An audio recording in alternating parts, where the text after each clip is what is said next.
Serial बस, ठीक है। तो लैपटॉप के अंदर जनरली 3 या 4 यूएसबी कनेक्टर होते हैं। तो चाय आ गई, आप लोग भी पीजिए। तो देखिए यूएसबी लैपटॉप के अंदर 3 या 4 लैपटॉप में यूएसबी के कनेक्टर होते हैं, जिसमें कि 2.0 और 3.0 यूएसबी कनेक्टर होते हैं। तो लैपटॉप के अंदर यूएसबी से संबंधित प्रॉब्लम ऐसे आती है कि कनेक्ट हो रही है, डिस्कनेक्ट हो रही है, या फिर पेन ड्राइव या कोई भी जो यूएसबी पे हम अटैच कर रहे हैं वो कनेक्ट ही नहीं हो रही है, या फिर डिस्प्ले में एक मैसेज लिख के आता है यूएसबी नॉट रिकॉग्नाइज, ठीक है। तो ये क्या चीज़ें होती है इसके बारे में डिस्कस करेंगे। तो सबसे पहले हम 2.0 यूएसबी के बारे में बात करते हैं, या फिर 3.0 यूएसबी, इन दोनों में फ़र्क क्या है इसके बारे में बात करेंगे।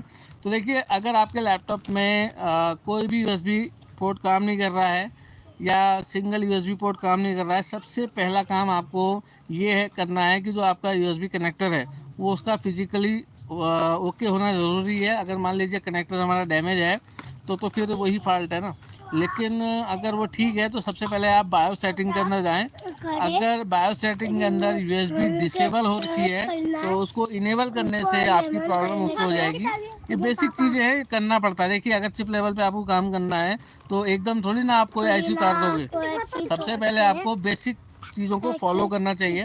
तो आप बायो सेटअप के अंदर जाके यूएसबी सेटिंग को देखिए, अगर वो डिसेबल है तो इनेबल करने से आपका प्रॉब्लम हो जाएगा।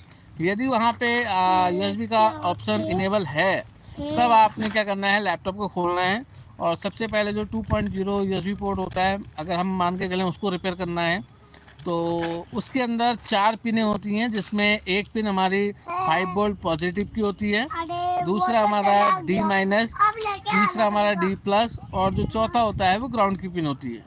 तो ये जनरल बातें तो सभी को पता है, लेकिन मैं आज एडवांस लेवल की बात करूंगा कि जब सब कुछ आपने करके देख लिया तो यूएसबी को कैसे ठीक करना है। तो उसके लिए आप जुड़े रहिए, तो मैं आपको डेफिनेट इनके बारे में बताऊंगा।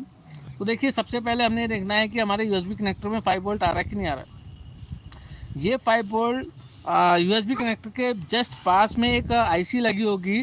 जनरली जो पुराने लैपटॉप थे उनमें 3 पिन का मॉसफेट आता था, और फिर उसके बाद 8 लैक का हमारी स्विच आने लगा, और जो अभी लेटेस्ट आ रहे हैं जो 6 जनरेशन 7 जनरेशन से है वो 5 पिन का वहाँ पे एक स्विच लगा हुआ है।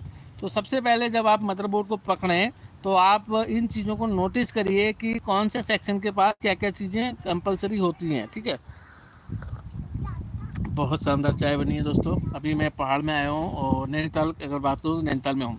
तो यहाँ का मौसम बहुत ठंडा हो रहा है, जबकि नीचे बहुत ज़्यादा टेम्परेचर हो रहा है। तो यहाँ पे मतलब कुल मिला के बहुत अच्छा बेहतर हो रहा है, ठीक है। तो हम अपने आगे की बात करते हैं। तो ये 5 वोल्ट एक स्विच से होकर आती है, और इस स्विच का काम होता है यूएसबी की 5 वोल्ट को देना और नहीं देना। देखो अगर देगा तो यूएसबी चलेगा, नहीं देगा तो फिर यूएसबी नहीं चलेगा। आपने देखा होगा जितने भी बैंकिंग सेक्टर है, जितने भी कॉन्फिडेंशियल चीज़ें होती हैं जहाँ पे एम्प्लॉयज़ काम करते हैं, डेटा लीक होने का खतरा रहता है, वहाँ पे बायो सेटिंग के अंदर जाके यूएसबी को डिसेबल कर दिया जाता है, ताकि जो उनका एम्प्लॉय है वो पेन ड्राइव या कोई भी चीज़ उससे कनेक्ट ना कर पाए। ठीक हो गया।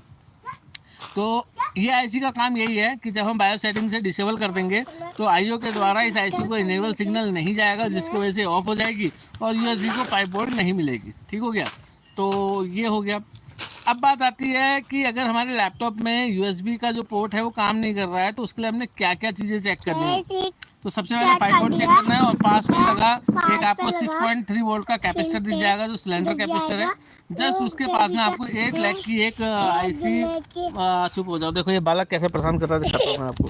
देखिए ये रिपीट कर रहा है मेरी बातों को और मुझे कुछ भी बोलने नहीं दे रहा है। लैपटॉप रिपेयर करेगा हैं, ठीक है। तो अभी हम आपसे भी बात करके दिखाएंगे आपको। तो कहने का मतलब है 5, अभी चुप देखो 5 वोल्ट आपने चेक करना है इस स्विच पे। अगर हम 8 लैक वाले आईसी की बात करें तो इसकी जो पिन नंबर 1 है वो ग्राउंड की पिन होती है। पिन नंबर 2 और 3 पे इनपुट 5 वोल्ट आती है, और ये 5 वोल्ट कहाँ से आती है, हमारे स्टेप डाउन सेक्शन से आती है। और स्टेप डाउन सेक्शन में जब स्विचिंग होके 3.3 वोल्ट और 5 वोल्ट कॉइल पे बनती है तो ये 5 वोल्ट हमारे इस आईसी की पिन नंबर 2 और 3 पे इनपुट वोल्ट है। अब क्या होता है, जो इसकी पिन नंबर 4 है वो इनेबलिंग पिन है, और वो हमारे बायोस से आता है, वो हमारी आईओ से आता है, यानी कि आईओ इनेबल सिग्नल देगा जब तो ये ऐसी